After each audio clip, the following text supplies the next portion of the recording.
Le baptême, Guy de Maupassant.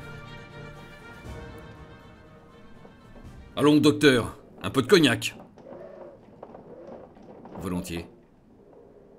Et le vieux médecin de marine, ayant tendu son petit verre, regarda monter jusqu'au bord le joli liquide au reflet doré. Puis, il éleva à la hauteur de l'œil, fit passer dedans la clarté de la lampe, le flaira, en aspira quelques gouttes qu'il promena longtemps sur la langue et sur la chair humide et délicate du palais, puis il dit « Oh, le charmant poison, ou plutôt le séduisant meurtrier, le délicieux destructeur de peuples. Vous ne le connaissez pas, vous autres. Vous avez lu, il est vrai, cet admirable livre qu'on nomme l'Assommoir, mais vous n'avez pas vu, comme moi, l'alcool exterminer une tribu de sauvages, un petit royaume de nègres, l'alcool apporté par tonnelets, rondelets que débarquaient d'un air placide des matelots anglais aux barbes rousses. Mais tenez, j'ai vu de mes yeux vus un drame de l'alcool bien étrange et bien saisissant, et tout près d'ici, en Bretagne, dans un petit village aux environs de Pont-l'Abbé. J'habitais alors, pendant un congé d'1 an, une maison de campagne que m'avait laissée mon père. Vous connaissez cette côte plate où le vent siffle dans les ajoncs jour et nuit, où l'on voit par place, debout ou couchés, ces énormes pierres qui furent des dieux et qui ont gardé quelque chose d'inquiétant dans leur posture, dans leur allure, dans leur forme. Il me semble toujours qu'elles vont s'animer, que je vais les voir partir par la campagne d'un pas lent et pesant, de leurs pas de colosses de granit, ou s'envoler avec des ailes immenses, des ailes de pierre vers le paradis des druides. La mer enferme et domine l'horizon, la mer remonte, pleine d'écueils, aux têtes noires, toujours entourées d'une bave d'écume pareille à des chiens qui attendraient les pêcheurs. Et eux, les hommes, ils s'en vont sur cette mer terrible, qui retourne leur barque d'une secousse de son dos verdâtre et les avale comme des pilules. Ils s'en vont dans leurs petits bateaux le jour et la nuit, hardis, inquiets et ivres.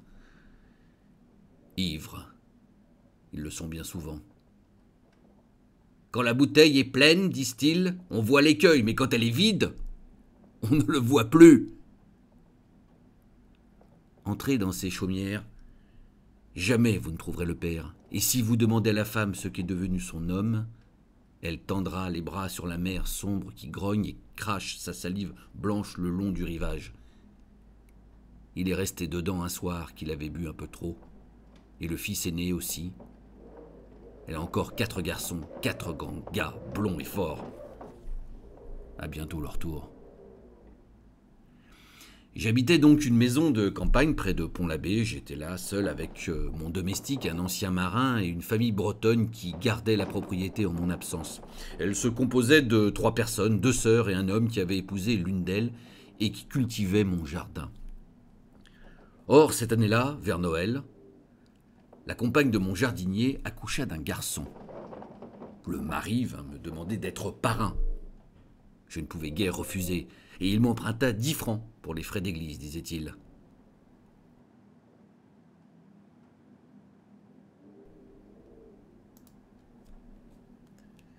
La cérémonie fut fixée au 2 janvier.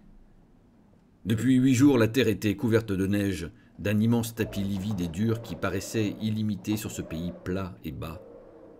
La mer semblait noire, au loin derrière la plaine blanche, et on la voyait s'agiter, hausser son dos, rouler ses vagues comme si elle eût voulu se jeter sur sa pâle voisine qui avait l'air d'être morte, elle, si calme, si morne, si froide.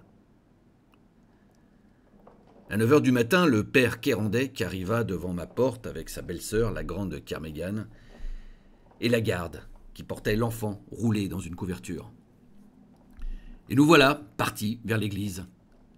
Il faisait un froid à fendre les dolmens, un de ces froids déchirants qui cassent la peau et font souffrir horriblement de leur brûlure de glace.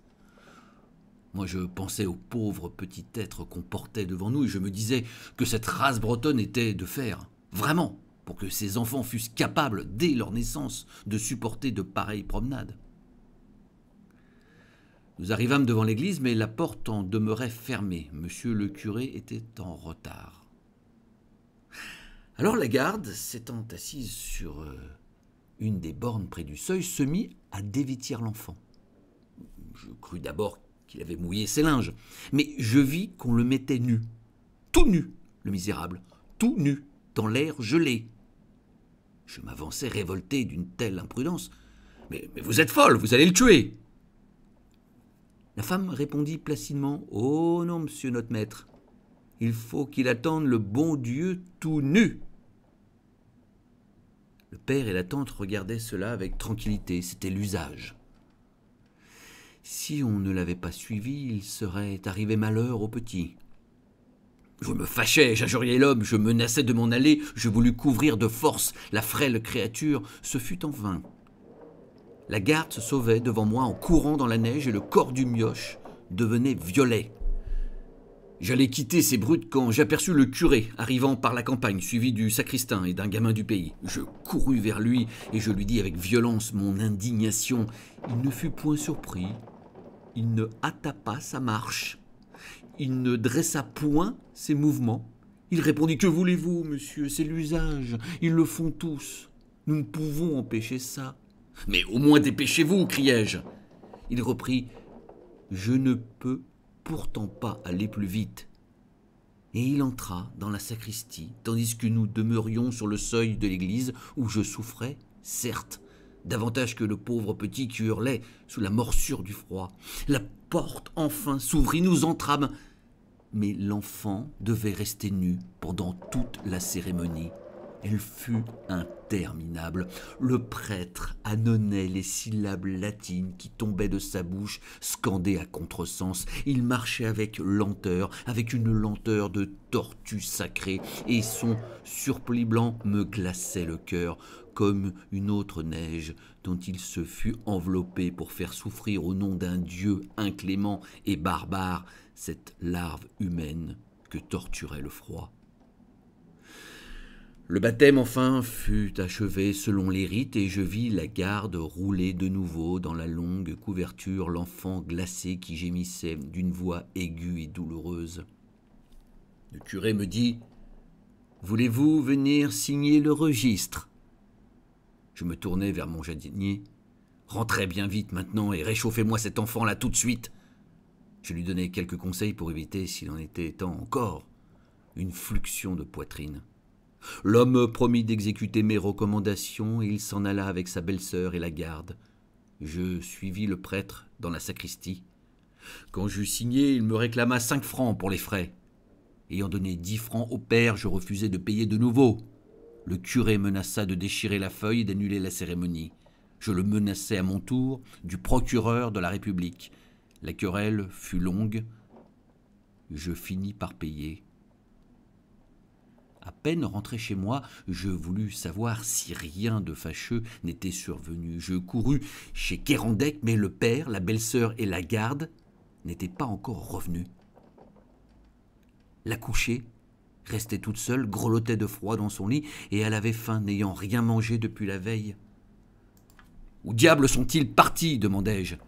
Elle répondit sans s'étonner, sans s'irriter. « Ils auraient été baies pour fêter ?» C'était l'usage. Alors, je pensais à mes 10 francs qui devaient payer l'église et qui payeraient l'alcool, sans doute. J'envoyai du bouillon à la mère et j'ordonnai qu'on fît bon feu dans sa cheminée. J'étais anxieux et furieux, me promettant bien de chasser ces brutes et me demandant avec terreur ce qu'allait devenir le misérable mioche. À 6 heures du soir, il n'était pas revenu. J'ordonnai à mon domestique de les attendre et je me couchai. Je m'endormis bientôt car je dors comme un vrai matelot. Je fus réveillé dès l'aube par mon serviteur qui m'apportait l'eau chaude pour ma barbe. Dès que j'eus les yeux ouverts, je demandai « Et Kerendec ?» L'homme hésitait, puis il balbutia « Oh, il est rentré, monsieur, à minuit passé, saoul, à ne pas marcher. Et la grande Kermégane aussi, et la garde aussi. Je crois qu'ils avaient dormi dans un fossé de sorte que le petit était mort, et qu'ils n'en sont même pas aperçus. » Je me levai d'un bond criant « L'enfant est mort ?»« Oui, monsieur, ils l'ont rapporté à la mère Kerendec. Quand elle a vu ça, elle s'est mise à pleurer. Alors ils l'ont fait boire pour la consoler. »« Comment? Ils l'ont fait boire ?»« Oui, monsieur, mais j'ai su ça seulement au matin, tout à l'heure. Comme Kerendec n'avait plus d'eau-de-vie et plus d'argent, il a pris l'essence de la lampe que monsieur lui a donnée. Et ils ont bu ça, tous les 4. tant qu'il en est resté dans le litre.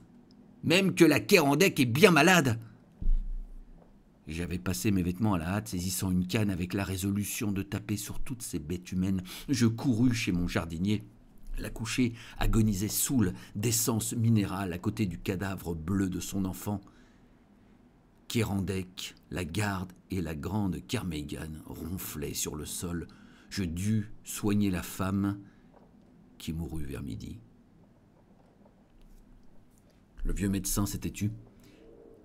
Il reprit la bouteille d'eau-de-vie, s'en versa un nouveau verre, et ayant encore fait courir à travers la liqueur blonde la lumière des lampes qui semblaient mettre en son verre un jus clair de topaze fondu, il avala d'un trait le liquide perfide et chaud. 13 janvier 1890.